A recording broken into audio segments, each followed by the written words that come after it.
ओम गणेशाय नमः। ओम नमः शिवाय। मैं निखिल ज्योतिषाचार्य आप सभी का मेरे चैनल पर पुनः स्वागत करता हूं। आशा करता हूं कि आप सभी स्वस्थ होंगे। महादेव की कृपा आप सभी पर सदैव बनी रहे। ये वीडियो मिथुन यानी कि जमिनाय के लिए बहुत विशेष है, क्योंकि वीडियो है राहु देवता के राशि परिवर्तन के बारे में। राहु 18 मई 2025 को राशि बदल रहे हैं और उल्टे चलते हैं तो आपके 10वें भाव को यानी कि मीन जहां बैठे हुए थे उसको छोड़कर नवम भाव में चले जाएंगे। राहु हमेशा वक्र ही चलते हैं, उनकी जो नॉर्मल चाल है वो उल्टी ही है। बाकी सारे ग्रह राहु केतु को छोड़कर आगे बढ़ते हैं, ये सदैव वक्र ही चलते हैं। इसलिए इनकी जो विशेषता भी है और इनका जो स्थान भी है ज्योतिष में वो थोड़ा सा हटकर ही है। राहु को अगर कलयुग का राजा कहा जाए, इसमें कुछ भी गलत नहीं होगा। हाँ, जहाँ हम ज्योतिष की बात करते हैं वहाँ पे नवग्रहों में राजा की उपाधि सूर्य के पास ही है, लेकिन जब हम कलयुग की बात करते हैं, आज के टाइम की बात करते हैं, तो राहु से प्रबल ग्रह कोई है ही नहीं। राहु एक ऐसा ग्रह है जो रातों रात देता है, सडन गेन्स देता है और व्यक्ति जितना सोचता नहीं है उससे भी ज़्यादा उसको प्रदान कर देता है। अब ये अलग बात है कि जो राहु देता है या राहु के द्वारा जो व्यक्ति लाभ उठाता है, क्या वो सब सही करके उठाता है? यह हमेशा क्वेश्चनेबल होता है, क्योंकि राहु यूजुअली अनकन्वेंशनल तरीकों से, अनसोशल तरीकों से, नॉर्मल से हटकर इलीगल चीज़ें, 2 नंबर का काम, इन सब से ज़्यादा लाभ देता है। जो व्यक्ति इन सब कार्यों में लिप्त होता है, नॉर्मल से कुछ हटके करता है और उसके जीवन में राहु की अगर प्रबलता ज़्यादा है तो अवश्य वो अपने जीवन में सक्सेस प्राप्त करता ही है, इसको कोई रोक नहीं सकता। शास्त्रों में राहु और केतु को लेकर कोई बहुत ज़्यादा अच्छी चीज़ें नहीं कही गई। अगर आप जैसे मेन क्लासिक्स पढ़ेंगे, बृहत पराशर होरा शास्त्र, बृहत जातकम, यवन जातकम, इनमें बहुत ज़्यादा राहु केतु का वर्णन भी नहीं है थोड़ा बहुत, मना नहीं करूँगा, लेकिन ज़्यादातर नेगेटिव चीज़ें ही बताई है। क्योंकि जब वो शास्त्र लिखे गए थे तब राहु की प्रधानता थी नहीं, लेकिन जैसे जैसे समय बढ़ता गया वैसे वैसे राहु की प्रधानता बढ़ती गई। जैसे जैसे टेक्नोलॉजी बढ़ती गई वैसे वैसे राहु की प्रधानता बढ़ती गई। और जैसे जैसे इंटरनेट आता गया, आज के टाइम में जब हम इंटरनेट की बात करते हैं तो इंटरनेट के कारक राहु हैं। तो आज क्या ऐसी चीज़ है जो बिना इंटरनेट के चल जाती है? मतलब कि अधिकतम जो हमारा जीवन है वो खाने के सामान को अपने घर में मंगाना हो, फूड डिलीवरी हो, बुकिंग करनी हो, बैंक ट्रांसफर्स हो, क्या चीज़ बिना इंटरनेट के आज के डेट में हो रही है? मतलब कि अधिकतम जो चीज़ें हैं वो इंटरनेट के ही थ्रू हो रही हैं। और इसीलिए जैसे जैसे समय बढ़ता गया, जैसे जैसे टेक्नोलॉजी आती गई, वैसे वैसे राहु का प्रभाव बढ़ता गया। और आज के टाइम में जैसा मैंने कहा कि अगर कलयुग का कोई राजा है वो राहु ही है। राहु की स्ट्रेंथ इस चीज़ से समझिए कि जो नवग्रहों के राजा हैं सूर्य, वो भी राहु से डरते हैं, क्योंकि एकमात्र ग्रह जो सूर्य को ग्रहण लगा सकता है, सूर्य पर ग्रहण लगा सकता है, वो केवल और केवल राहु और केतु दोनों ही। तो इसलिए राहु की प्रबलता बहुत है। ये कार्मिक ग्रह है, ऐसा ग्रह जो डायरेक्ट आपके जीवन को पिछले जन्मों से जोड़ता है। राहु केतु की विशेषता बहुत है, ये कोई फिजिकल एंटिटीज नहीं है, पर फिर भी इनका पावर, इनका कनेक्शन पुराने जन्म से बहुत स्ट्रांग होता है। आपकी कुंडली में राहु केतु जहाँ बैठे हैं वो बताते हैं कि कौन से अधूरे कर्म आपके रह गए जिनको आप पूरा करने के लिए आए हैं। जैसे किसी के लग्न में केतु है तो व्यक्ति पिछले जन्म में कहीं ना कहीं उसका जो आध्यात्मिक जीवन है वो पूर्ण नहीं हो पाया। इसलिए आप देखेंगे जिसके लग्न में केतु है, अधिकतम ऐसे लोग आध्यात्मिक खोज में रहते हैं। और दूसरी ओर जब किसी के लग्न में राहु होंगे तो व्यक्ति अपने भौतिक जीवन को शायद एंजॉय नहीं कर पाया था पिछले जन्म में, तो इस जीवन में वो भौतिकता की तरफ भागेगा। ये एक एग्जाम्पल है। तो इसलिए राहु की जो विशेषता है वो बहुत ज़्यादा बढ़ जाती है। कार्मिक ग्रह है। राहु को केवल अगर हम विवेचना करते हैं तो उनको केवल हेड कहा गया है। स्वरभानु एक राक्षस थे जिनके अलग अलग पार्ट्स हुए, धड़ केतु हैं तो राहु सर है, इसलिए केवल सर है उनके पास, तो वो सोचते बहुत हैं। इसलिए जो अलग अलग आइडियाज़ होते हैं, नॉर्मल से हटकर आइडियाज़ होते हैं, वहाँ पर भी राहु का प्रभाव ही होता है। आज की डेट में जब टेक्नोलॉजी बढ़ती जा रही है, AI आ रहा है, ये सब कहाँ है? ये सब राहु के ही अधीन है। इसलिए जैसा मैंने कहा ना, कलयुग के राजा है राहु। कलयुग में राहु की प्रधानता अलग ही लेवल पर है। जैसे बृहस्पति एक्सपेंड करते हैं वैसे राहु भी एक्सपेंड करते हैं। केतु का काम क्या होता है? सिकोड़ना, छोटा करना। राहु का काम क्या होता है? बड़ा करना। बृहस्पति का भी काम वही होता है, लेकिन बृहस्पति की लिमिट है, राहु कोई लिमिट ही नहीं, लिमिटलेस ग्रह है राहु। जब राहु देने पे आता है तो उसकी कोई परिभाषा और उसकी कोई लिमिटेशन दोनों ही नहीं हो सकती। जैसा मैंने कहा ना, कई बार रातों रात जो व्यक्ति सफल बनता है उसके पीछे राहु ही होते हैं। हाँ, मैं ये भी हर बार कहता हूँ कि शायद राहु जो देता है रातों रात, मे भी वो सस्टेन करना कभी कभी मुश्किल हो जाता है। कई लोग रातों रात अमीर बनते हैं, पैसा भी आता है, कई लोग रातों रात बहुत फेमस भी हो जाते हैं, पर कुछ टाइम बाद वो चीज़ें रहती नहीं। एक टाइम तो हर सोशल मीडिया पे आप छाए हैं, क्या कोई आपने बड़ा काम कर दिया, हर न्यूज़ चैनल आपके पास आ रहा है, और 6 महीने बाद आपको कोई पहचानेगा भी नहीं। वो भी कभी कभी राहु का प्रभाव होता है। वो तब होता है जब कुंडली उतनी स्ट्रांग नहीं है, पर कहीं ना कहीं अंतर्दशा राहु की आई, गोचर राहु का हुआ। अगर कुंडली बहुत स्ट्रांग है तो ये राहु की जो रिजल्ट्स होते हैं वो लॉन्ग टर्म होते हैं, या लंबे टाइम तक वो रिजल्ट्स दिए जाते हैं। राहु को हम केवल नेगेटिव ग्रह नहीं कह सकते, जैसा मैं पहले कहा, बहुत कुछ भौतिक जीवन में बहुत कुछ दे सकते हैं राहु। अगर आप राहु देवता की कोई मूर्ति देखें, जब नवग्रहों की पूजा होती है तो राहु केतु की पूरी मूर्तियां हैं, ठीक है, राहु धड़ है, लेकिन जब राहु देवता की पूजा होती है तो उनकी मूर्ति पूरे शरीर के साथ ही बनाई जाती है, और उसमें वो वर मुद्रा लिए खड़े हैं, हाथों में उनके पाश आदि है, 3 हाथों में कुछ और भी शस्त्र हैं, पर एक हाथ उनका वरद मुद्रा में, यानी कि वर देने वाली मुद्रा में। यानी कि राहु भी एक ऐसे ग्रह है जो वर दे सकते हैं, जो आपको बेनिफिट चीज़ें दे सकते हैं। राहु की कारकत्वों की बात करें तो unconventional, social media, internet, foreign संबंधित चीज़ें, out of the box thinking, internet, aviation, infections, लालच, फेम, सडन गेन्स, ये सब राहु के साथ ही होता है, या राहु के पास ही है। राहु और केतु, इनकी कोई राशियां नहीं होती, ये मेरा मत है, और अधिकतम शास्त्र भी यही कहते हैं, क्योंकि बहुत सारे शास्त्रों में इनकी कोई राशियां नहीं लिखी। फिर बाद में कुछ जो ज्योतिर्वेद हैं उन्होंने अपनी एक राय रखी, अब उसमें भी बहुत कन्फ्यूजन है। कोई कन्या बोलता है, कोई कुछ बोलता है, कोई इसका एग्जॉल्टेशन साइन कुछ और बताता है, कोई कुछ और बताता है। पर असल में राहु और केतु की कोई राशि नहीं होती, क्योंकि ये अलग ग्रह हैं, इनको ये फिजिकल एंटिटीज़ नहीं है, और इनकी विशेषता ये होती है कि ये जिस भाव में गोचर करते हैं उसको बहुत प्रभावित करते हैं, एक प्रकार से उस भाव को ओन कर लेते हैं, और उस भाव के स्वामी पति पर भी, जैसे अभी राहु शनि की राशि में गोचर कर रहे हैं, और शनि कहाँ है? 10वें घर में। तो ना केवल राहु इस भाव के स्वामी की तरह बिहेव करेंगे, बल्कि उस भाव के स्वामी शनि पर भी या उनका भी कुछ प्रभाव लेकर चलेंगे। तो ये जो राहु का प्रभाव है बहुत इंपॉर्टेंट, मैं इसकी भी विवेचना करूंगा कि शनि का प्रभाव क्या लाएगा राहु पर असर। राहु की दृष्टियां भी होती हैं 2, उनकी एक पंचम दृष्टि है और एक नवम दृष्टि है, एक पड़ेगी लग्न पर, एक पड़ेगी नवम पर, पंचम पर। तो इन सभी चीज़ों की विवेचना करने का मैं प्रयास करूंगा। वीडियो ऑर्गेनाइज रहे इसलिए मैंने इसको कुछ प्रमुख भागों में बांटा है। पहले मैं पॉजिटिव्स की चर्चा करूंगा, फिर करियर आदि पर थोड़ा सा संक्षिप्त में जाएंगे, career, business, love, married, students, negative points, फिर हेल्थ और उपाय।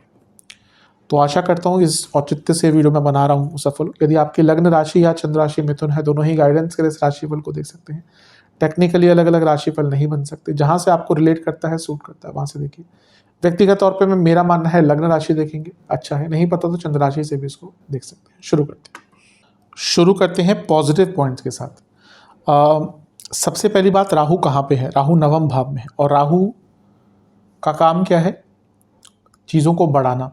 तो जब वो नवम भाव में है तो आपका भाग्य बहुत साथ देगा, आप देखेंगे भाग्य पलट जाएगा, आपका लक फैक्टर जो है वो बहुत बढ़ जाएगा।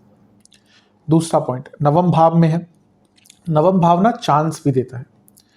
कई बार होता है कि व्यक्ति का जीवन खराब चल रहा है, फिर मैं देखता हूँ जब कंसल्टेशन में कि नवम भाव के अंतर्दशा आ रही है, या नवम भाव का स्वामी बहुत बड़ा है, बड़ा मतलब कि जैसे राहु है, वो बृहस्पति है, शनि है, या कोई और ग्रह है उसका गोचर अच्छा हो रहा है, तो वहाँ से चीज़ें बदल जाती हैं, वहाँ से चांसेस आते हैं। ये जो भाव होते हैं कुछ नवम, दसम, दशम भाव, 11वां भाव, लग्न भाव, इनकी विशेषता बहुत होती है कुंडली में। तो जब यहाँ पर राहु है, नवम भाव चांस देता है, राहु अनकन्वेंशनल है, तो आपके जीवन में बहुत नए रास्ते खुलना शुरू हो जाएंगे, नए ऑप्शंस खुलने शुरू हो जाएंगे। थोड़े अनकन्वेंशनल हो सकते हैं लेकिन बहुत नए रास्ते आपको प्राप्त होंगे। अगला पॉइंट, राहु क्या है, विदेश है, और नवम भाव में जब वो बैठे हैं तो आप देखेंगे कि जो लोग ऑलरेडी विदेश में हैं उनको बहुत यहाँ पे लाभ मिलेगा। विदेश जाने के मौके आदि उस पर मैं आऊँगा, लेकिन जो ऑलरेडी विदेश में है कि भाई आप इंडिया से जा चुके हैं या अपने देश को छोड़ के किसी और कंट्री में रह चुके हैं, उन लोगों के लिए 1.5 साल बहुत लकी रहने वाला है, क्योंकि उनके कई प्रकार के जो कार्य हैं वो पूर्ण होंगे और सेटल होने का मौका भी बहुत अच्छा प्राप्त होगा। चौथा पॉइंट, पुनः राहु विदेश के कारक हैं, तो यहाँ पे आप देखेंगे जब नवम में राहु है तो आपको विदेश से बहुत अपॉर्चुनिटीज आना शुरू हो जाएंगी, काम की, बिजनेस की, अलग अलग प्रकार की चीज़ें। तो ये विदेश संबंधित चीज़ों में बहुत लाभ आपको राहु देने वाले हैं।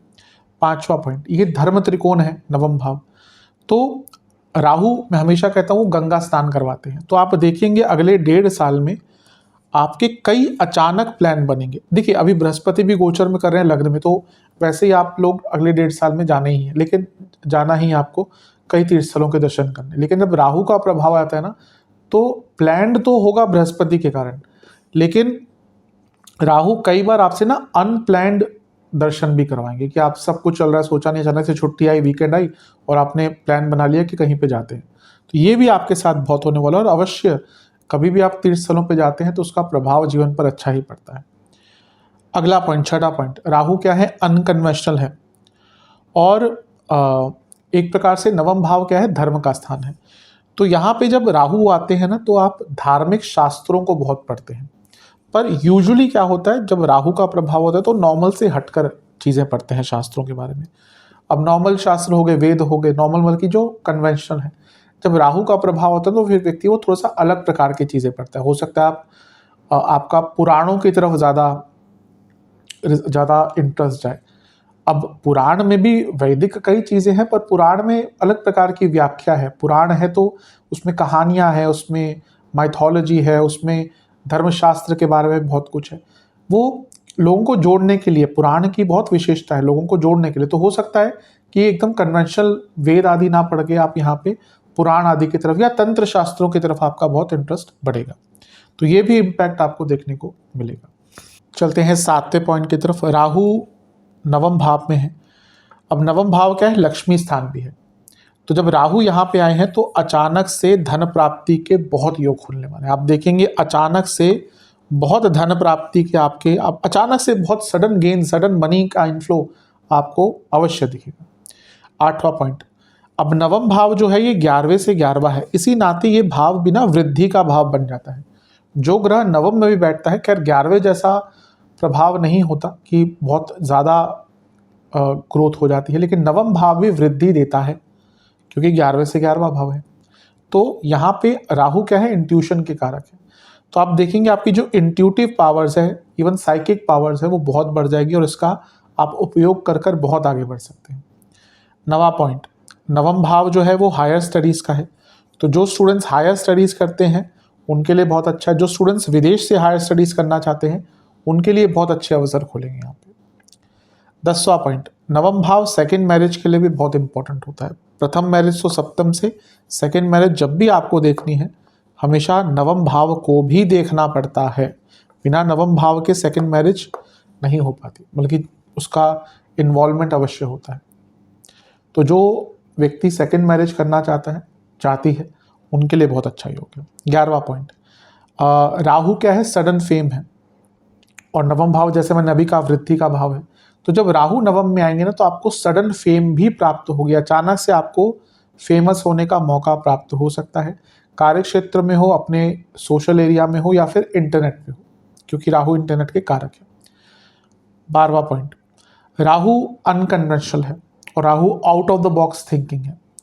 इसीलिए जब राहु का प्रभाव नवम में आएगा जो पंचम से पंचम है, यानी कि आप देखेंगे आपका जो पूरा सोचने समझने का तरीका है ना, वो बहुत बदल जाएगा और इसका भी आपको बहुत लाभ प्राप्त होगा। चलते हैं 13वें पॉइंट की तरफ। 13वां पॉइंट ये है कि जब राहु आपके नवम भाव में आएंगे तो आपको अपने पितरों के लिए कर्म करने का मौका मिलेगा, यानी कि जो भी आप पितरों के लिए दान पुण्य करना चाहते हैं, ये 1.5 साल अगर आपकी कुंडली में पितृदोष भी है, ये वो टाइम होता है जब आपको उसकी पूजा का, उसके जो भी आप कर्म करते हैं, दान पुण्य करते हैं, बहुत लाभ प्राप्त होता है। पितृदोष होता है या नहीं होता है, बहुत लोग इसकी विवेचना करते हैं। मेरे हिसाब से प्रभाव होता है। अब वो समझना होता है कि पितृदोष क्योंकि पितृदोष एक प्रकार का नहीं होता, हर ग्रह का अपना एक उसमें प्रभाव आता है। लेकिन मोटे मोटे तौर पर, क्योंकि राहु जैसे मैंने शुरू में कहा था कार्मिक ग्रह है, तो अगर आपको अपने पितरों के लिए कुछ भी दान पुण्य करना है, कुछ भी पूजा करवानी है, ये 1.5 साल में जितना हो सके संभव करवाइए, उसका बहुत लाभ मिलेगा, जो दोष है वो कटेगा। 14वां पॉइंट, आप बहुत डोनेशंस करेंगे, ऑलरेडी वो मन में आ चुका होगा कई लोगों के, और यहाँ पे आप बहुत डोनेशंस करना शुरू हो जाएंगे। 15वां पॉइंट, ये पिताजी का भाव है, तो आपके पिताजी को भी बहुत अचानक से बड़ा धन का लाभ हो सकता है। 16वां पॉइंट, ये धर्म त्रिकोण है। तो जैसे मैंने कहा था कि ये आपको धर्म के प्रति तो जागरूक करेंगे ही, लेकिन ये ड्यूटीज़ का भाव भी होता है। तीन, ये जो 1 5 9 धर्म का मतलब ड्यूटीज़ भी होता है। तो आप देखेंगे आप अपने जीवन में जो आपकी ड्यूटीज़ एंड रिस्पॉन्सिबिलिटीज़ होती है, उसको लेकर बहुत एक्टिव और प्रोएक्टिव हो जाएंगे और बहुत माइंडफुल भी हो जाएंगे। 18वां पॉइंट, 17वां पॉइंट, ये इष्ट स्थान है, पंचम से पंचम है। तो आपके जो इष्ट हैं उनकी पूजा करने का, उनके लिए दान पुण्य करने का, हवन करने का बहुत अच्छा मौका है। इष्ट को खुश करने का टाइम होता है। अब क्योंकि राहु है तो नॉर्मल पूजा से हटकर तंत्रोक्त पूजा, कोई रिचुअल्स वाली पूजाएं वो ज़्यादा होती हैं। पर अगर आप अपनी इष्ट की पूजा करना चाहते हैं और उनसे कुछ लाभ प्राप्त करना चाहते हैं तो उसके लिए बहुत शुभ समय। 18वां पॉइंट, ये ऑकल्ट की तरफ लेके जाते हैं। नवम भाव क्या है, पंचम से पंचम है। पंचम मंत्र साधना, नवम साधना होता है जो गुरु द्वारा कराई जाती है। और जब राहु आ गए ना तो ये यूजुअली तंत्र साधना की तरफ लेके जाते हैं। तंत्र साधना में भी स्पेशली शाक्त परंपराओं की साधना, बहुत परंपराएं हमारे देश में, शैव, शाक्त, गाणपत्य, वैष्णव, लोगों को पता ही नहीं होता कि वो किस परंपरा से हैं, क्योंकि बहुत चीज़ें धूमिल हो गई हैं। पर 5 जो प्रमुख परंपराएं हैं वो पता होनी चाहिए सबको। खैर, यहाँ पे ऑकल्ट की तरफ आपका इंटरेस्ट पड़ेगा। और अगर कोई अच्छा गुरु है, क्योंकि गुरु का प्रभाव भी नवम पे है, बहुत चांसेस है कि अगर आप ढूंढते हैं कोई ऐसा व्यक्ति आपको मिल जाएगा जो आपको ऑकल्ट प्रैक्टिसेस सिखाए, तो उनके द्वारा अवश्य साधना की जा सकती है। मैं हमेशा कहता हूँ साधना वही करें जो झेल पाए। कभी कभी लोग उत्साहित करके कुछ ऐसी साधनाएं शुरू कर देते हैं जो नहीं, बिना गुरु के नहीं करनी चाहिए, और बहुत ज़्यादा जो उग्र स्वभाव की साधनाएं हैं वो अवॉइड करनी चाहिए अनटिल अनलेस आप एक फेज से गुजरे हैं या फिर आपकी कुंडली उस प्रकार की है। तो किसी के सानिध्य में बैठकर ये सब कीजिएगा। 19वां पॉइंट, नवम भाव लॉन्ग डिस्टेंस का ट्रेवल है और राहु विदेश है, तो आपको बहुत अचानक से विदेश की यात्राएं करने का भी 1.5 साल में अवसर प्राप्त होगा। 20वां पॉइंट, नवम भाव के राहु आपको मंदिरों के उत्थान का या मंदिरों को बनाने में भी सहायता करवाएंगे। तो हो सकता है आपको कई जगह पर धार्मिक स्थलों पर कुछ बन रहा है तो आपको उसमें डोनेट करने का भी मौका प्राप्त हो या फिर कुछ हेल्प करने का मौका प्राप्त हो। 21वां पॉइंट, आपकी जो ख्याति है, राहु ख्याति भी देते हैं और नवम भाव है तो आपकी अचानक से ख्याति भी बढ़ना स्टार्ट हो जाएंगी। 22वां पॉइंट, पंचम से पंचम है तो मंत्र साधना का लाभ प्राप्त होगा। कई लोग मंत्र साधना करते हैं, कई लोग बीच में ही छोड़ देते हैं। पहली चीज़ तो मंत्र साधना अपने आप में एक बहुत बड़ा एक विद्या है, बहुत बड़ी विद्या है। जो करता भी है नॉर्मली ना, कभी कभी बीच में छोड़, 2 दिन किया, 3 दिन किया। मैं पहले साधना सिखाता था, मैं बताया कई बार, कई लोग बहुत उत्साहित होकर आते हैं, मुझे साधना करनी। ठीक है, 2 दिन आए, 3 दिन आए, किया, 4 दिन किया, फिर बोलते हैं नहीं गुरुजी अब नहीं हो रही, थोड़ा टाइम बात करूँगा। कि वो एक माइंड से, एक माइंड और बॉडी की हार्मनी बहुत इंपॉर्टेंट होती है मंत्र साधनाओं में। तो खैर वो अलग बात है। यहाँ पे अगर आप मंत्र साधना सच में करते थे और एकदम उचित तरीके से करते थे तो उसके लाभ यहाँ पर आपको देखने को मिलेंगे। चलते हैं 23वें पॉइंट की तरफ। राहु जो है वो नवम भाव में है और नवम भाव कुल देवता का भी एक भाव होता है। तो मेक श्योर कि अगले 1.5 साल अपने कुल देवी कुल देवता के दर्शन अवश्य करें। ये बहुत गोल्डन पीरियड है मिथुन के लिए। बृहस्पति लग्न में है, नवम में राहु है, ये कनेक्शन जो हो रहा है ना, ये इष्ट पूजन और कुल देवता के पूजन, कभी भी अपने कुल देवी देवता का पूजन छोड़ना नहीं चाहिए। अब कई लोगों को नहीं पता तो उसमें अलग चीज़ें हो जाती है, पर अगर आपको पता है आपके कुल देवी कुल देवता कौन है, क्योंकि कुल देवी हैं यानी कि कहीं ना कहीं आपके जो कुल का स्टार्ट हुआ था ना, वहाँ से वो वहीं से हुआ था या वहीं से वो पूजनीय है। तो अपने कुल देवी अपने कुल देवता के मंदिर अवश्य जाइएगा इस 1.5 साल में, बहुत लाभ प्राप्त होगा। 24वां पॉइंट, ये सर्प अरिष्ट दिखाता है और सर्प अरिष्ट का पूजन भी दिखाता है। या अगर आपकी कुंडली में जैसे कोई सर्प दोष है, काल सर्प दोष है, पूर्णिमा अमावस्या दोष है, ग्रहण दोष है, तो ये 1.5 साल इनके उपाय करने के लिए बहुत अच्छा है। इनकी पूजाएं करवाएं, इनके उपाय करें, इनका प्रभाव होता है। अब अमावस्या दोष है किसी कुंडली में, अब ये नहीं कि वो सफल नहीं होगा, पर ये नहीं कि वो इंटेलिजेंट नहीं होगा, पर अमावस्या दोष है तो कहीं ना कहीं माइंड पर उसका प्रभाव पड़ता ही है। इसलिए कुछ भी इस प्रकार के दोष है तो उनका निवारण करवा लीजिएगा। मैं हमेशा कहता हूँ उपाय ये सोच के नहीं कराना चाहिए कि भाई एक जादू की छड़ी है, अभी कराया और अगले पल से नहीं। होता क्या है उपाय से कि धीरे धीरे कर कर जो प्रभाव है ग्रहों का वो अनुकूल होना शुरू होता है और फिर बाकी हम अपने कर्मों से उनको ठीक करते हैं, तो उसका प्रभाव एक कहीं ना कहीं आता ही है। ऐसे तो श्री राम को भी पता था कि वो जीतेंगे ही रावण से, पर कहीं ना कहीं जब उनको भी आदित्य स्तोत्र का पाठ करना पड़ गया, क्योंकि वो मानव शरीर में थे ना, पता था उनको, सबको पता था जीतना है, पर जब कॉन्फिडेंस डगमगाया तो आदित्य हृदय स्तोत्र पढ़ना पड़ा गया और वो जो आराधना है वो करनी पड़ी, महादेव की आराधना करनी पड़ी। तो ये जो चीज़ें हैं जब हम मनुष्य शरीर में हैं तो इन पूजाओं से, किसी भी प्रकार की जो पूजाएं होती हैं उनसे जो ग्रहों के प्रभाव हैं वो थोड़ा सा ठीक होना शुरू होते हैं। इनको कभी भी जादू टोना नहीं मानना चाहिए, स्पेशली जो आज की डेट में ज्योतिष के नाम पर फालतू के उपाय बताए जा रहे हैं। कोई पेप्सी कोला को टॉयलेट में फ्लश करवा रहा है, कोई नंबर पकड़ के हाथों पे लिख रहा है, एकदम स्तर गिरा दिया है ज्योतिषीय उपायों का भी। तो कोई उपाय भी करें तो उसके पीछे भी एक कारण होना चाहिए। तो यहाँ पे जैसे मैंने कहा कोई भी इस प्रकार के दोष हैं आपकी कुंडली में, उनका निवारण कीजिए, बहुत अच्छा टाइम है। मंदिर जाइए जहाँ पे अगर आपको पंडित जी हैं उनको बुला के या उनके पास जाके वहाँ पे शांति करवाइए, या जो भी प्रकार से आपको पता है, लेकिन उसके पीछे कुछ रीज़न होना चाहिए। अगला पॉइंट, बहुत क्लेवर माइंडेड रहेंगे, ये राहु का प्रभाव होता है और बहुत अच्छी चीज़ है। आज के डेट में कौन सीधा व्यक्ति आगे बढ़ सकता है। 26वां पॉइंट, आपने कई ऐसे कार्य जो प्रारंभ करके रखे थे और नहीं कर पा रहे थे, यहाँ पे राहु उनको पूरा करने में मदद करेंगे। 27वां पॉइंट, सभा में विजय प्राप्त कराते हैं, यानी कि आप बड़े लेवल पर कुछ कर पाएंगे, आप कुछ ऐसा कर पाएंगे जिससे आपको लोग बड़े लेवल पर रिकॉग्नाइज करेंगे। 28वां पॉइंट ये बोलता है कि नगरपाल, यानी कि आपको अपनी सोसाइटी में, मतलब कि सोसाइटी में पब्लिक लेवल पे कोई बहुत बड़ी पदवी मिल सकती है या फिर बहुत बड़ा रिकॉग्निशन प्राप्त होगा। कार्य क्षेत्र में भी एप्लीकेबल होगा, सोशल लाइफ में भी एप्लीकेबल होगा। 29वां पॉइंट, एक बहुत अच्छी चीज़ होती है राहु की चक्की, जब वो चीज़ें देते हैं तो एकदम क्विक देते हैं। तो आप देखेंगे जो सारी प्रोग्रेस आपको देखने को मिलेगी ना, ये राहु के राशि परिवर्तन के कुछ ही दिनों के अंदर देखने को मिल जाएगी। 30वां पॉइंट, विद्वान बनाते हैं। इसमें कोई दो राय है ही नहीं कि राहु विद्वान है, राहु चालाक है। अगर राहु चालाक नहीं होता तो उसको कैसे पता चल गया कि कहाँ पे अमृत बट रहा है? वो चालाकी थी ना, वो एक व्यक्ति की उसकी मानसिक प्रबलता बताता है। बाकी सारे असुर भी बैठे हुए थे, किसी को नहीं पता चला कि अमृत बट रहा है, पर राहु क्या कहिए स्वर भानु जो उस टाइम पे थे वो भाग गया। और वही चीज़ विद्वानता भी दिखाती है। राहु और केतु के उसके बाद भी जब उनको काटा गया तो भी उसके बाद की बहुत चीज़ें हैं जो दिखाता है कि उनके पास बहुत विद्या है, बहुत विद्वान है। तो यहाँ पे आप विद्वान बनेंगे, यानी कि विद्यावान बनेंगे।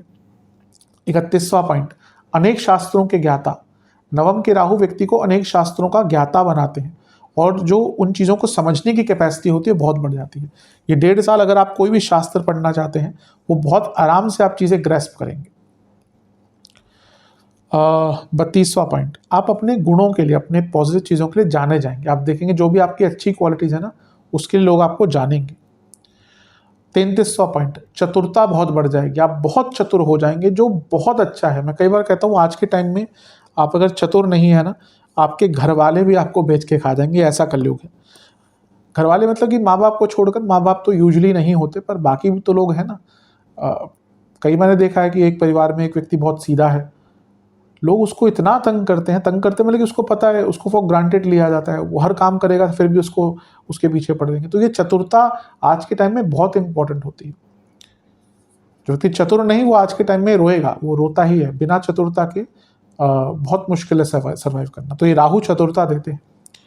34वां पॉइंट, पुण्य करने का लाभ मिलेगा। आप देखेंगे बहुत पुण्य आपके हाथ होंगे। राहु को केवल असुर हैं ये बोलकर खत्म कर देना बहुत गलत चीज़ है। जो व्यक्ति बहुत बड़ी बड़ी डोनेशंस करते हैं ना, मेरे पास एक व्यक्ति की कुंडली है, अब तो नहीं रहे दुनिया में। जाने से पहले उन्होंने ऑलमोस्ट जो भी उन्होंने कमाया था वो सब कुछ दे के चले गए। और परिवार था, ऐसा नहीं कि परिवार नहीं था, उनको भी दिया, लेकिन बहुत लार्ज एरिया, बहुत लार्ज अपना जो धन था वो डोनेट करके चले गए। ये हर व्यक्ति की बस की बात नहीं होती। लोग तो बस कमाते रहते हैं, बचाते रहते हैं कि हाँ इसको मिल जाए उसको मिल जाए, ना खुद खुशी देखी, ना बच्चों को ही दे दो टाइम से पहले। जब खुद निकला व्यक्ति तो बच्चे भी हो गए 45-50 के, तब उनको बस कुछ एंजॉय करने का नहीं रहा। पर ये जो व्यक्ति की मैं बात कर रहा हूँ वो राहु का प्रभाव था, हमेशा डोनेशन करते हैं और जाते जाते बहुत लार्ज चंक ऑफ मनी वो डोनेट करके गए थे। तो ये राहु का प्रभाव होता है कि वो पुण्य करता है। हाँ ये है कि राहु अगर, अब जैसे राहु का अगर पुण्य दिखता तो थोड़ा सा दिखावा भी करता है कि अगर वो करा है ना कहीं पे अगर पुण्य तो दिखाएगा भी कि हाँ भाई मैंने ये कर दिया, वो फोटो खींच के सोशल मीडिया पे डालेगा, तो वो चीज़ भी थोड़ी सी आती है इसमें।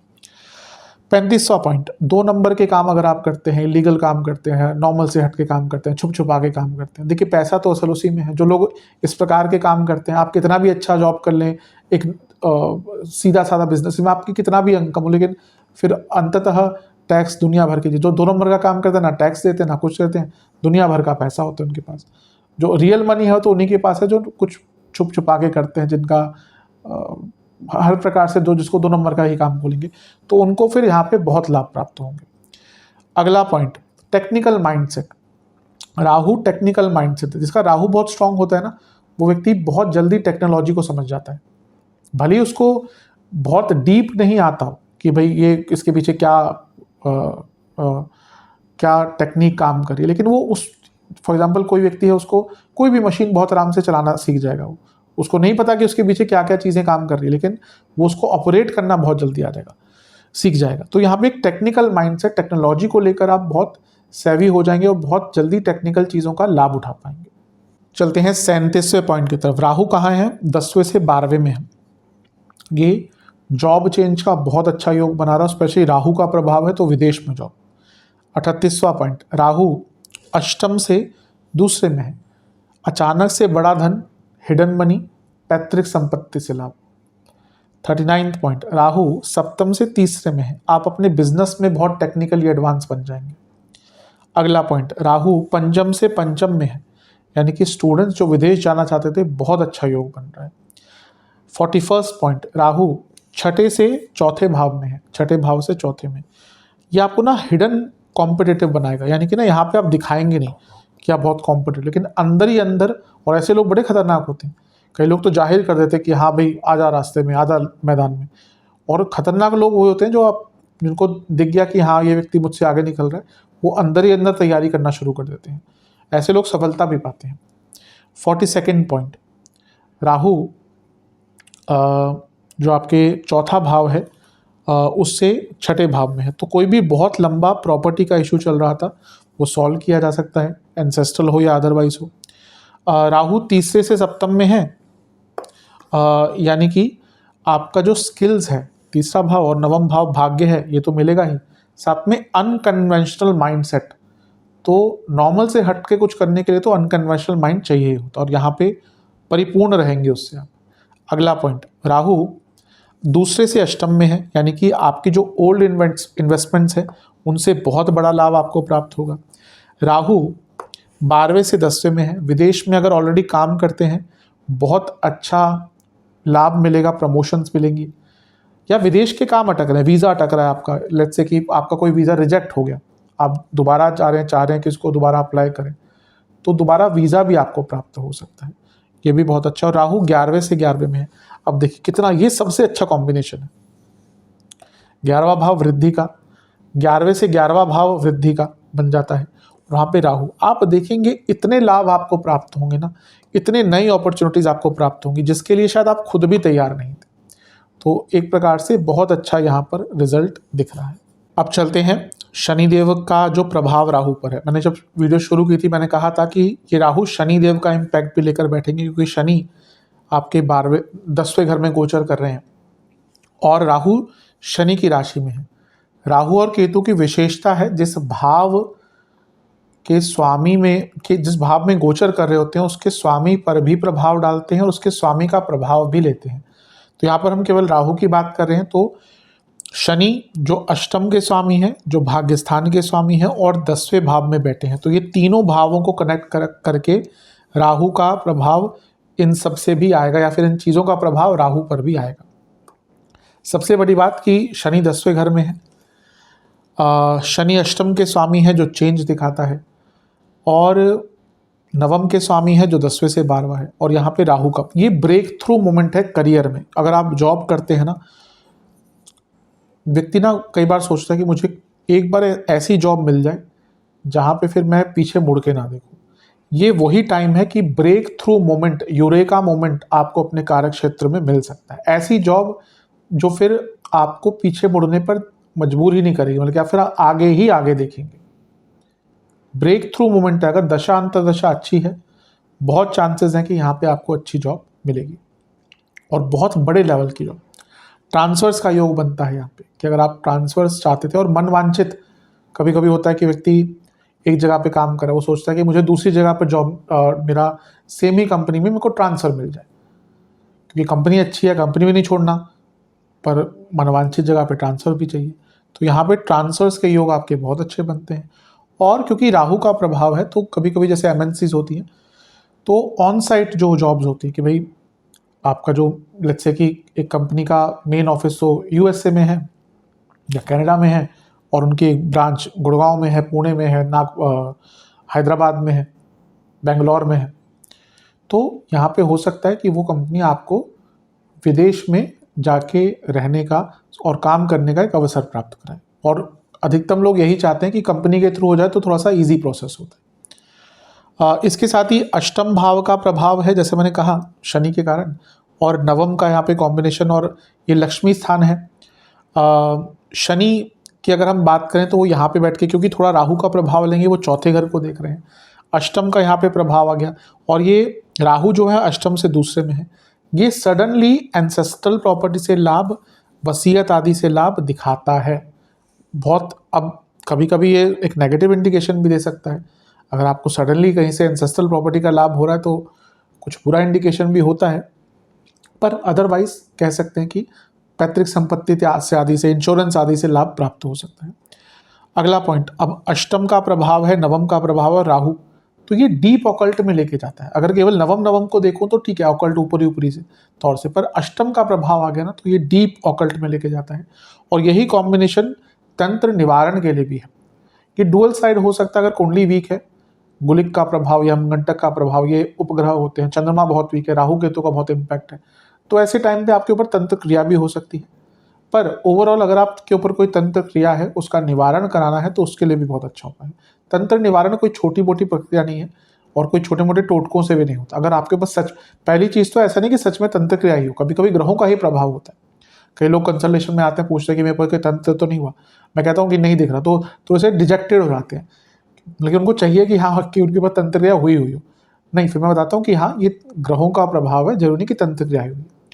कभी कभी होता है कि हाँ तंत्र का प्रभाव, क्योंकि प्योर कॉम्बिनेशंस होते हैं, दिख जाता है कि व्यक्ति, अब एक व्यक्ति है वो तंत्र करी हुई जगह से जाएगा, उस पर प्रभाव नहीं पड़ेगा। पर कुंडली उस प्रकार की है, स्पेशली राहु का प्रभाव चंद्रमा के साथ है, या एक गुलिक चीज़ होती है, वो एक उपग्रह है, तो फिर तंत्र का एकदम सीधा इम्पैक्ट व्यक्ति के ऊपर आता है। तो यहाँ पे अगर कोई तंत्र का उपयोग है तो उसका निवारण भी कर सकते हैं। नवम और 10वें का कॉम्बिनेशन हो रहा है, तो ये एक क्योंकि कैसे हो रहा है, शनि 10वें में है, शनि का प्रभाव राहु पर है, राहु का प्रभाव शनि पर है, तो एक प्रकार से 10वें नवम का कॉम्बिनेशन कर्म धर्माधिपति प्रभाव देगा। एक जो योग होता है कर्म धर्माधिपति, वो प्रभाव देगा। और अष्टम का क्योंकि प्रभाव आ गया ना, तो आपको आप देखेंगे 1.5 साल जीवन में इतनी नई अपॉर्चुनिटीज आएंगी जितने के लिए आप शायद खुद ही तैयार ना हो। वो आपके ऊपर है, आप उसको उसका प्रभाव समझ पाते हैं कि नहीं समझ पाते, लेकिन बहुत अच्छा टाइम है इन सब चीज़ों से लाभ प्राप्त करने के लिए। अब राहु की दृष्टियों की बात करते हैं। उनकी 2 दृष्टियां हैं, एक पंचम दृष्टि लग्न पर पड़ेगी, एक नवम दृष्टि पंचम पर पड़ेगी। पहले लग्न की दृष्टि, देखिए राहु एक्सपेंशन है, तो लग्न को देखेंगे और भाग्य स्थान में बैठकर देखेंगे तो भाग्य का साथ पूरा मिलेगा और एक्सपेंशन होगा जीवन का।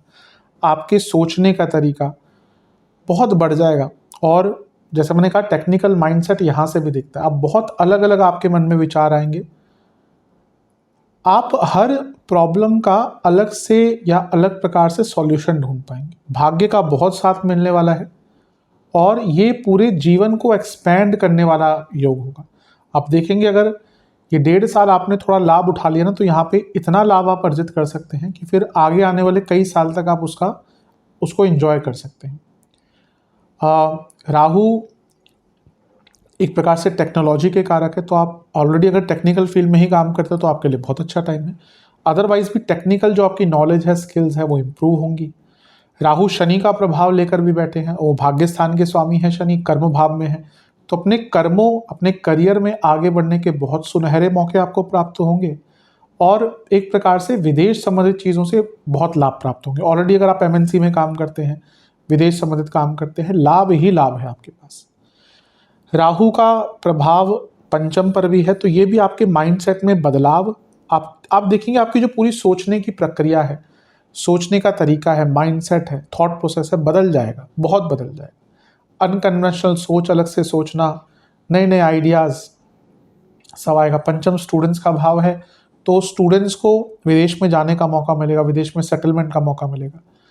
और पूरा ये राहु का प्रभाव लग्न पर, पंचम पर धर्म त्रिकोण को एक्टिवेट कर रहा है, तो धार्मिक तो मैंने कहा ही सब कुछ होगा आपका। जैसे मैंने कहा ना कि एक आउट ऑफ द बॉक्स करने का, सोचने का तरीका, वो आपको लोगों से श्रेष्ठ खड़ा कर देगा, मतलब कि आप यहाँ पे लोगों से अलग दिखना शुरू कर देंगे। ये प्रभाव राहु का यहाँ पर है, तो बहुत अच्छा इम्पैक्ट है। ये भी लक्ष्मी स्थान है, ये भी लक्ष्मी स्थान है, ये भाग्य स्थान है, ये नवम से नवम है, तो ये भी भाग्य का एक भाव बन जाता है।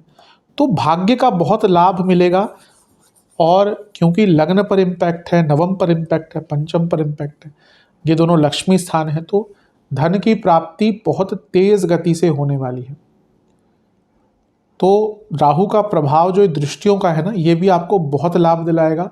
करियर हो, बिजनेस हो, जीवन हो, सबके स्तर को बदलने के लिए, सब में कुछ अलग करने के लिए इससे अच्छा समय आपको नहीं प्राप्त होगा।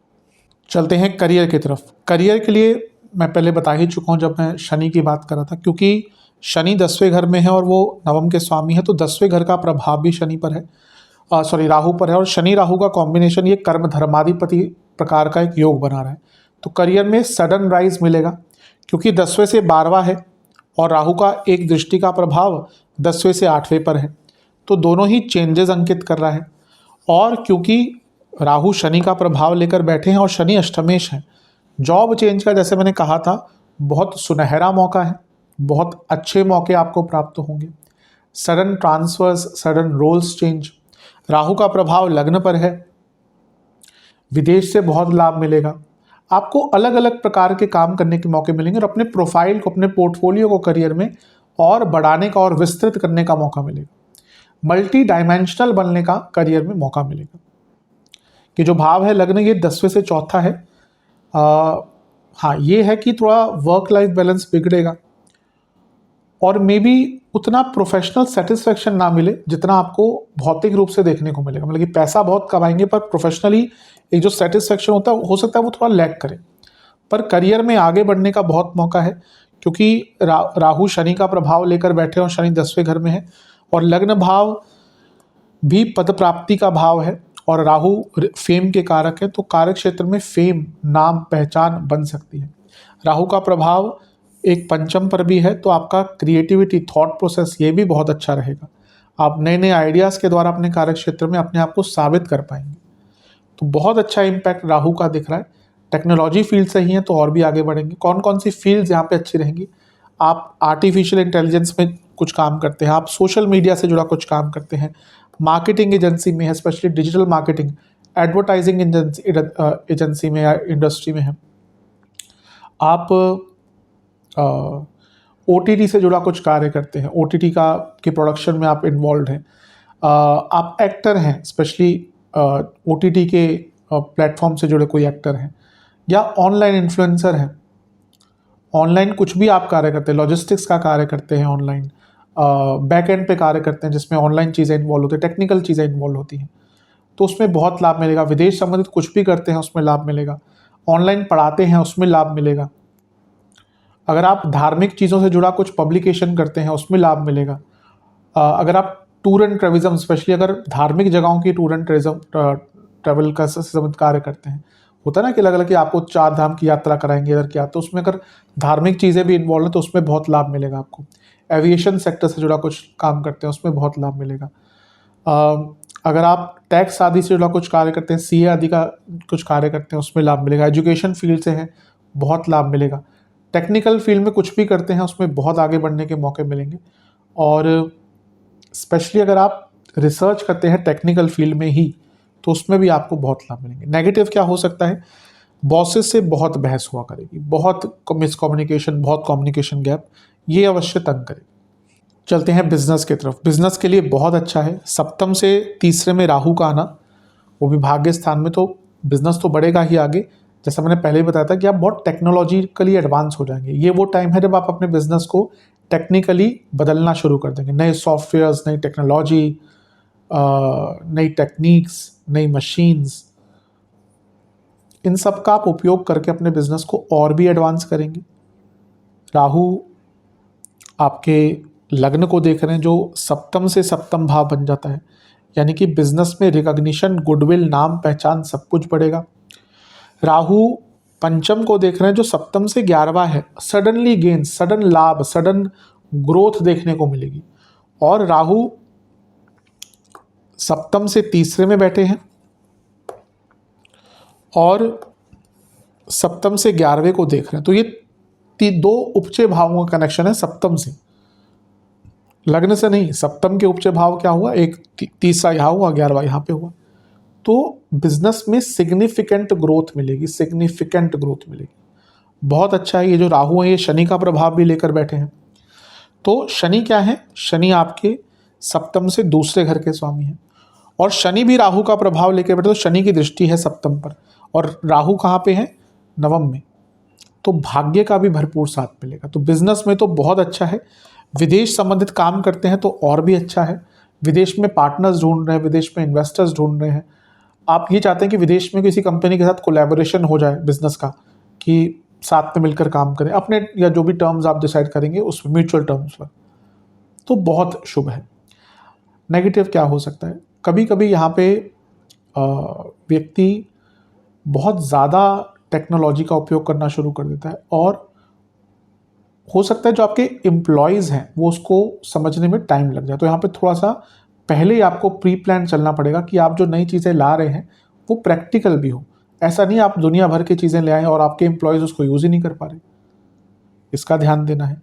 आपका अपने सप्लायर आदि से थोड़ा सा प्रॉब्लम्स हो सकती हैं, कम्युनिकेशन गैप हो सकता है, तो बहुत शालीनता से बात करें। और सबसे इम्पोर्टेंट बात है पार्टनर से भी बहुत मिसकम्युनिकेशन होगा, तो उस पर भी ध्यान दें। चलते हैं लव लाइफ की तरफ। लव लाइफ के लिए थोड़ा सा नेगेटिव है। जैसे मैं बृहस्पति की वीडियो बनाता मैंने कहा था कि राहु का प्रभाव थोड़ा चीज़ों को बदलेगा। अब पंचम भाव रिलेशनशिप का है, तो राहु क्या कर रहे हैं ना, राहु जब यहाँ पे आएंगे तो पंचम पर दृष्टि होगी। पंचम से पंचम में बैठे हैं और पंचम से नवम को देख रहे हैं, ठीक है। और ये राहु शनि देव का प्रभाव भी लेकर बैठे हैं और शनि क्या है? अष्टमेश है और शनि ब्रेक्स दिलाते हैं। अष्टम भाव ब्रेक दिखाता है और शनि तो सेपरेटर है ही। सडनली कई लोगों का मिसकम्युनिकेशन के कारण मैरिड लाइफ में लव लाइफ में प्रॉब्लम आना शुरू हो जाएगी। आप देखेंगे सब कुछ ठीक चल रहा था जैसे ही राहु का गोचर होगा ना, कई लोग अब आप ऑब्जर्व कीजिएगा 18 तारीख के आसपास या उसके बाद बहुत बड़े मिसकम्युनिकेशन होना शुरू हो जाएंगे, और ऐसे मिसकम्युनिकेशन जिनको फिर सॉल्व ही नहीं किया जाएगा या कर पाएंगे, क्योंकि कभी कभी होता है इतनी अवधारणा आ जाती है, इतनी मिसकम्युनिकेशन जो हो जाती है, इनको ठीक ही नहीं किया जा सकता।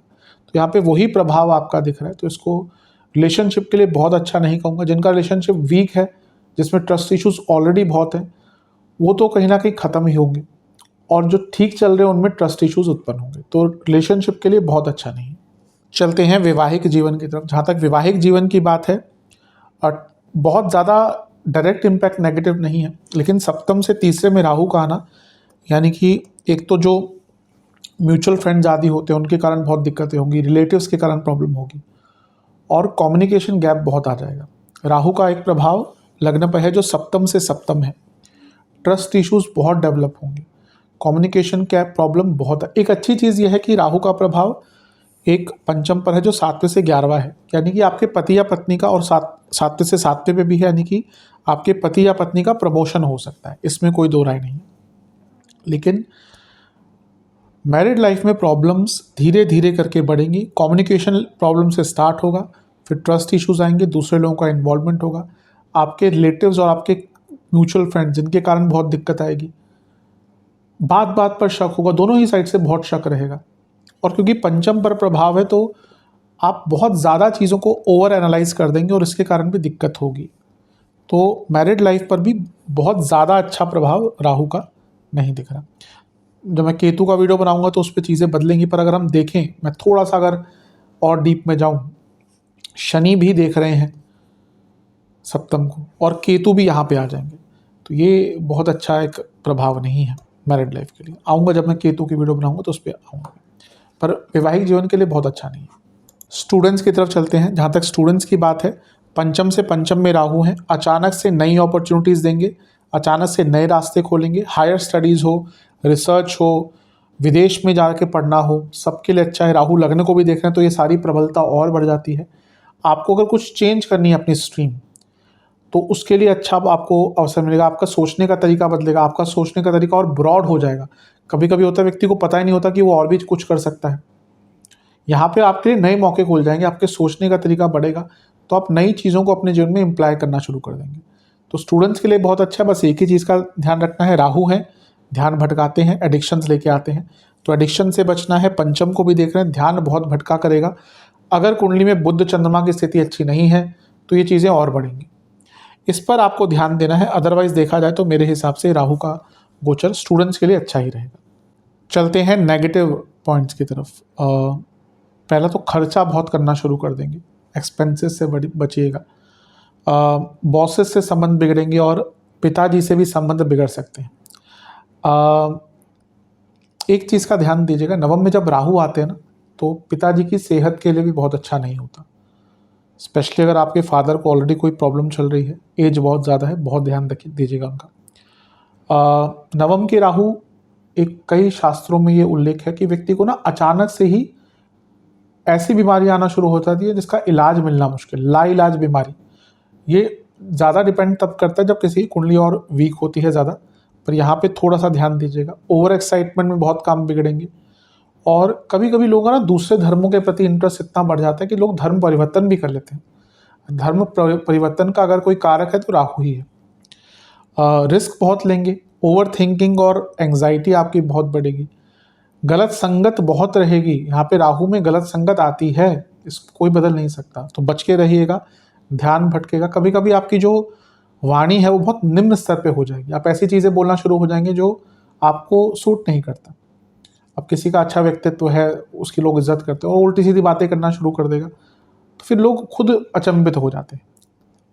तो इससे थोड़ा सा बचिएगा।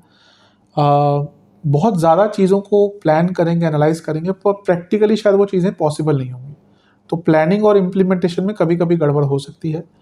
भय बहुत रहेगा, स्पेशली अगर चंद्रमा वीक है कुंडली में, बहुत भय रहेगा। बच्चों से बहुत दूरियां आ जाएंगी, पंचम पर प्रभाव है, तो मानसिक लेवल पर, कनेक्शन के लेवल पर बहुत दूरियां आ सकती हैं। कई बार ब्रेन फॉग फील करेंगे कि ना अचानक से सब धुंधला हो गया, कुछ समझ नहीं आ रहा। कई बार आप ये अनुभव करेंगे, स्पेशली अगर चंद्रमा वीक है, बुध वीक है कुंडली में। और लेजीनेस, अगर कुंडली में शनि वीक है तो ये राहु का प्रभाव बहुत लेजीनेस भी आपको दे सकता है। सेहत की तरफ चलते हैं। क्या क्या प्रॉब्लम्स? एंग्जाइटी बहुत रहेगी, स्लीप डिसऑर्डर्स बहुत रहेंगे, ब्लड डिसऑर्डर स्टार्ट होंगे, इन्फ्लेमेशन भयंकर रहेगी बॉडी में, नीज की प्रॉब्लम शुरू होगी, इन्फेक्शंस बहुत तंग करा करेंगे, ईएनटी की प्रॉब्लम, कई लोगों को साइनस की प्रॉब्लम स्टार्ट हो जाएगी यहाँ पे, आइज की प्रॉब्लम, चेस्ट संबंधित चेस्ट के एरिया की प्रॉब्लम, कफ रोग बहुत रहेंगे, पेट के भयंकर रोग, मतलब कि ला इलाज निरंतरता से पेट के रोग आपको तंग करते रहेंगे, ब्लोटिंग की प्रॉब्लम, कोई हेरिडिटरी बड़ी रोग है ना, जैसे आपके पिताजी को स्पेशली, तो ध्यान दीजिएगा, वो टाइम होता है जब वो चीज़ें आपके अंदर भी डेवलप हो सकती हैं। जैसा मैंने कहा था, कोई लाइलाज बीमारी यहाँ पे राहु दे सकते हैं। एडिक्शंस के कारण बहुत बीमारियाँ आएंगी, फूड एडिक्शन हो, किसी और चीज़ का एडिक्शन हो, तो यहाँ पे एडिक्शंस भी कई स्टार्ट हो सकते हैं जो अंततः आपको प्रॉब्लम देगी। और अगर आपके ब्लड लाइन में कोई बड़ा रोग रहा है, बड़ा रोग, तो केयरफुल रहेगा। ये वो टाइम होता है जब ऐसी प्रकार की बीमारियाँ आती हैं। तो सेहत वाइज इन सब चीज़ों पर बहुत ज़्यादा ध्यान देने की आवश्यकता है। हड्डियों की प्रॉब्लम भी कई लोगों को तंग करेगी, बोन में वीकनेस बहुत तंग करेगी। उपाय की बात करते हैं। 5 उपाय हैं, बताता चलूँगा कितनी बार करने हैं, कब कब करने हैं। जो विदेश में है, अगर आपके यहाँ पे सारी सुविधाएं हैं तो वहीं पे कर लीजिएगा, वरना इंडिया में किसी को बोलकर कर सकते हैं। पहला उपाय है, ये 3 अमावस्या करना है। दुर्गा मंदिर में आपको एक जटा वाला नारियल जो होता है वो चढ़ाना है, उस पर काली डोरी से उसको बांधना है और एक काला काजल का टीका भी लगाना है, और वहाँ पर बैठकर आपको दुर्गा चालीसा का पाठ भी करना है 4 बार। ये उपाय आपको 3 अमावस्या करना है, यानी कि 3 महीने तक चलेगा उपाय, क्योंकि महीने में एक अमावस्या आती है। अगला उपाय, कार्तिक जी की पूजा करनी है। ये उपाय आपको 3 मंगलवार करना है। कार्तिक जी के नॉर्थ इंडिया में अलग से मंदिर नहीं मिलते यूजुअली, साउथ इंडिया में तो या कई साइड पे मिल जाते हैं। तो नॉर्थ इंडिया में जो शिव परिवार है वहाँ पे कार्तिक जी होते हैं, तो उनका दूध से अभिषेक करें और दूध में थोड़ा सा चंदन का पाउडर मिला लें, और ओम स्कंदाय नमः इस मंत्र का आपको 108 बार जाप करना है। ये 3 मंगलवार करना है। अगला उपाय आपको एक अमावस्या करना है। काली माता के मंदिर जाकर एक पात्र में सरसों का तेल लेकर, एक 4 मुखी दिया लेकर उसमें सरसों का तेल डालकर, उसमें पीली सरसों काली सरसों डालकर वो बस दिया जलाकर आ जाना है काली माता के मंदिर में, कुछ नहीं करना। और चौथा पॉइंट, ओल्ड एज होम में, वो आपको जो काली माता वाला उपाय है ये किसी एक अमावस्या को करना है। अगला उपाय, ये आप किसी भी पूर्णिमा को कर सकते हैं, एक ही बार करना है। आपको ओल्ड एज होम में कुछ डोनेट करना है, कुछ भी।